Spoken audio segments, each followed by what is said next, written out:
Hello friends, आज हम बात करेंगे डायबिटीज़ वाले पेशेंट्स में हार्ट अटैक से रिलेटेड क्या स्पेसिफिक इश्यूज होते हैं, क्यों डायबिटिक पेशेंट्स में हार्ट अटैक ज़्यादा होते हैं और डायबिटिक पेशेंट जब हार्ट अटैक लेके आते हैं तो मैनेजमेंट में क्या स्पेसिफिक इश्यूज आते हैं, लॉन्ग टर्म के लिए क्या मैनेजमेंट में स्पेशल प्रिकॉशंस या टिप्स होते हैं, उनको डिस्कस करेंगे। आज का टॉपिक ऑफ डिस्कशन है special issues of heart attacks in diabetic patients.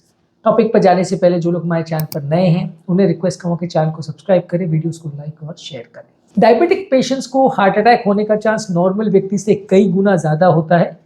High blood sugar level की वजह से या इंसुलिन रेजिस्टेंस की वजह से, शरीर में इन्फ्लेमेशन होने की वजह से, लिपिड प्रोफाइल और कोलेस्ट्रॉल वैल्यूज़ में डिरेंजमेंट होने की वजह से ये रिस्क कई गुना ज़्यादा होता है। ऐसा माना जाता है कि ये सारे फैक्टर्स जो है डायबिटीज़ के हार्ट अटैक के चांसेस नॉर्मल व्यक्ति से लगभग 4 से 5 गुना बढ़ा देते हैं। डायबिटिक पेशेंट्स में हार्ट अटैक ज़्यादा जल्दी होता है, यानी बाकी लोगों में अगर 40 वर्ष में या 45 वर्ष में होगा तो डायबिटीज़ में 10 साल पहले लगभग देखा जाता है। इसके अलावा एक और बड़ा इशू है कि काफ़ी पेशेंट्स में साइलेंट हार्ट अटैक होता है। ये होने का कारण ये है कि डायबिटिक पेशेंट्स में जो हार्ट से ब्रेन में जो नर्व सप्लाई होती है, जो नसें ब्रेन को मैसेज देती हैं कि हार्ट अटैक आया है, पेन का मैसेज ब्रेन में जाता है, वो नर्व सप्लाई हो जाती है डैमेज।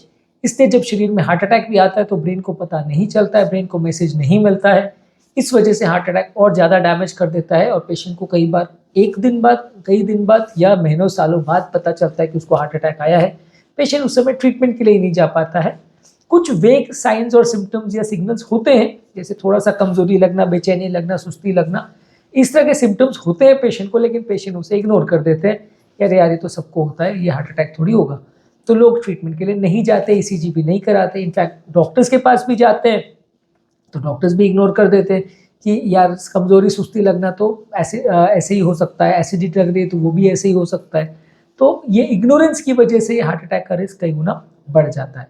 तो बेसिकली डायबिटिक वाले पेशेंट्स में हार्ट अटैक ज़्यादा अग्रेसिव होता है, ज़्यादा जल्दी होता है और काफ़ी केसेस में साइलेंट होता है। इसके अलावा नलियों की ब्लॉकेजेस भी कई बार डायबिटिक पेशेंट्स में कई गुना ज़्यादा अग्रेसिव होते हैं। 30-30, 40-40 साल के लड़कों की तीनों नलियाँ ब्लॉकेज मिल जाए, ऐसा भी काफ़ी डायबिटिक्स में देखा गया है। और एक टिपिकल फिनोमेना होता है जिसको डायबिटिक वेसल्स बोलते हैं, उसमें सभी नलियों के नीचे का जो डिस्टेंट वाला पोर्शन है, एंड वाला पोर्शन है या जो टर्मिनल पोर्शन है नली का, वो सब खराब हो जाता है। वो इतनी पतली पतली हो जाती है कि उसमें आप ना स्टेंट कर सकते हो ना बाईपास ग्राफ्ट कर सकते हो। स्टेंट करने के लिए या बाईपास ग्राफ्ट करने के लिए दोनों के लिए ही ज़रूरी होता है कि एक जगह पर ब्लॉकेज हो और उसका डिस्टल एंड या डिस्टल छेड़ा अच्छा हो, उसमें जगह हो एटलीस्ट स्टेंट या बाईपास रखने के लिए। लेकिन डायबिटिक पेशेंट्स में ये दोनों ही प्रॉब्लम्स आ जाती है।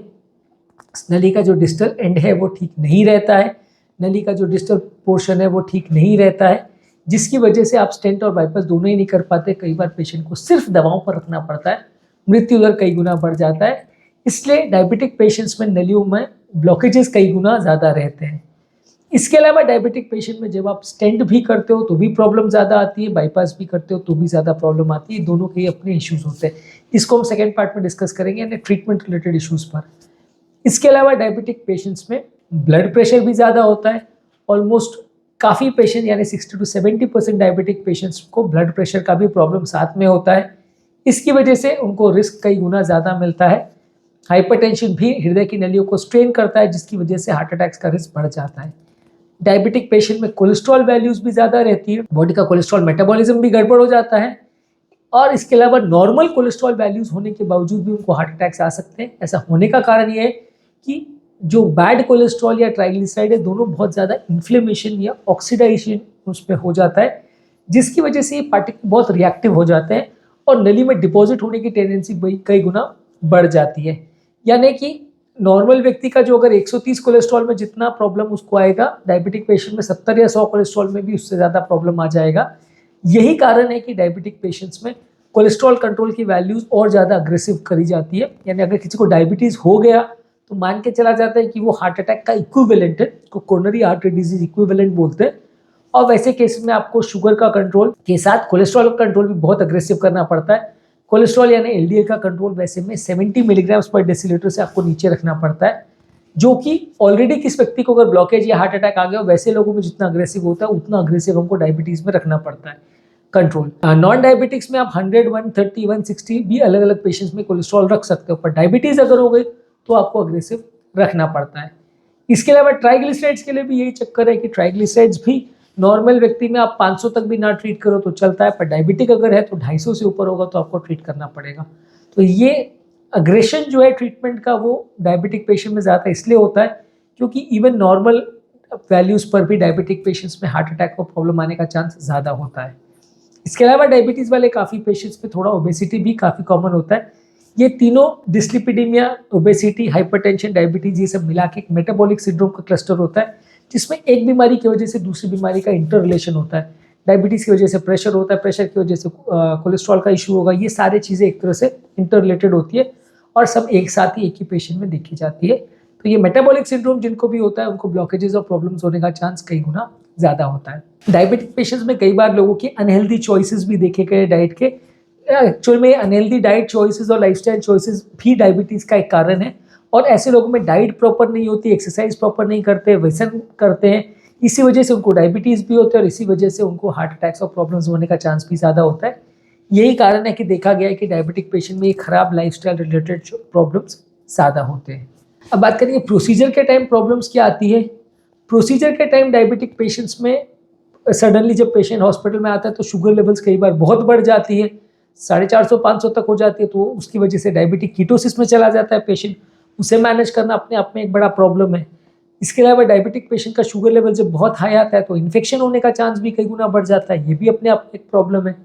डायबिटिक पेशेंट्स में नलियाँ बहुत ज़्यादा डिफ्यूज डिजीज़ होती है तो स्टेंटिंग और बाईपास दोनों ही करना प्रॉब्लम है। प्रोसीजर अगर करते हैं तो प्रोसीजर के बाद इम्यूनिटी कॉम्प्रोमाइज़ होती है तो इन्फेक्शन का चांस बढ़ जाता है, स्टेंट में क्लॉटिंग का चांस बढ़ जाता है, बाईपास में क्लॉटिंग का चांस बढ़ जाता है, स्टेंट में नया ब्लॉकेज आने का चांस बढ़ जाता है, बाईपास में नया ब्लॉकेज आने का चांस बढ़ जाता है।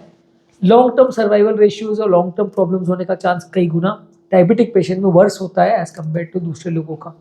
तो इसलिए डायबिटिक पेशेंट्स में जब वो हार्ट अटैक लेके आते हैं तब भी मैनेजमेंट कई गुना टफ रहता है क्योंकि उनको जो भी हम ट्रीटमेंट देते हैं उसमें फेलियर रेशियो ज़्यादा रहता है, चाहे वो स्टेंट रिलेटेड प्रॉब्लम है या बाईपास रिलेटेड प्रॉब्लम है। ये दोनों ही चीज़ें डायबिटिक पेशेंट में ज़्यादा खराब बिहेव करती हैं और इन हॉस्पिटल मृत्यु दर जो है वो डायबिटिक पेशेंट में कई गुना ज़्यादा होता है। लॉन्ग टर्म प्रॉब्लम्स आने का चांस एंजियोप्लास्टी और बाईपास के बाद ये भी कई गुना ज़्यादा होता है इन कंपैरिजन उन लोगों के जो डायबिटिक नहीं है या नॉन डायबिटिक है। अब बेसिकली इससे किया क्या जाए, बचा कैसे जाए, प्रॉब्लम्स को सॉर्ट आउट कैसे किया जाए, इसके लिए प्रिवेंटिव मेजर्स में आपको लाइफस्टाइल कंट्रोल करना पड़ेगा, लाइफस्टाइल अच्छी रखनी पड़ेगी, रेगुलर एक्सरसाइज करना पड़ेगा, व्यसन कंट्रोल करना पड़ेगा, शुगर को रेगुलर कंट्रोल करना पड़ेगा, अच्छी तरह से कंट्रोल करना पड़ेगा। इसके अलावा डायबिटिक पेशेंट्स में आपको सारे प्रिवेंटिव मेजर्स लेने पड़ेंगे, ज़्यादा अग्रेसिव आपको सारे पैरामीटर्स को कंट्रोल करना पड़ेगा, रेगुलर मॉनिटरिंग करनी पड़ेगी, वजन कम करना पड़ेगा, रेगुलर एक्सरसाइज करना पड़ेगा, खाने पीने का विशेष ध्यान रखना पड़ेगा, रेगुलर चेकअप्स में नलियों के ब्लॉकेजेस और कार्डियोवैस्कुलर प्रॉब्लम्स के लिए विशेष जांच करवानी पड़ेगी। इसके अलावा आपको स्ट्रेस का भी थोड़ा विशेष ध्यान रखना पड़ेगा, मेंटल स्ट्रेस को भी अच्छे से कंट्रोल रखना पड़ेगा और साइलेंट हार्ट अटैक्स के लिए विशेष रूप से ध्यान रखना पड़ेगा क्योंकि डायबिटिक पेशेंट को साइलेंट हार्ट अटैक ज़्यादा होते हैं तो वैसे केसेस में आपको प्रॉब्लम्स होने का चांस ज़्यादा होता है। इसके अलावा डायबिटिक पेशेंट्स को किडनी रिलेटेड प्रॉब्लम्स और प्रोसीजर के दौरान भी एंजियोप्लास्टी के बाद भी आंखों के प्रॉब्लम्स भी ज़्यादा होते हैं। डायबिटिक पेशेंट्स को अगर आप खून पतला करने या दवा देते हो तो आंखों में ब्लीडिंग होने का चांस भी थोड़ा ज़्यादा होता है। तो ये सब भी प्रोसीजर रिलेटेड इश्यूज़ कई बार डायबिटिक पेशेंट में ज़्यादा होते हैं।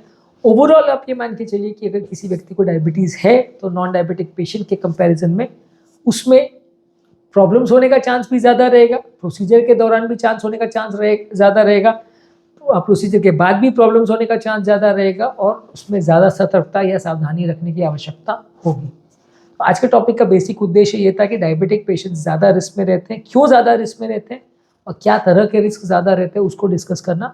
उम्मीद करूँगा कि आज के टॉपिक में कुछ नई बातें जानने को मिली होगी। जो लोग हमारे चैनल पर नए हैं उन्हें रिक्वेस्ट करूँगा कि चैनल को सब्सक्राइब करें, वीडियोज़ को लाइक और शेयर करें।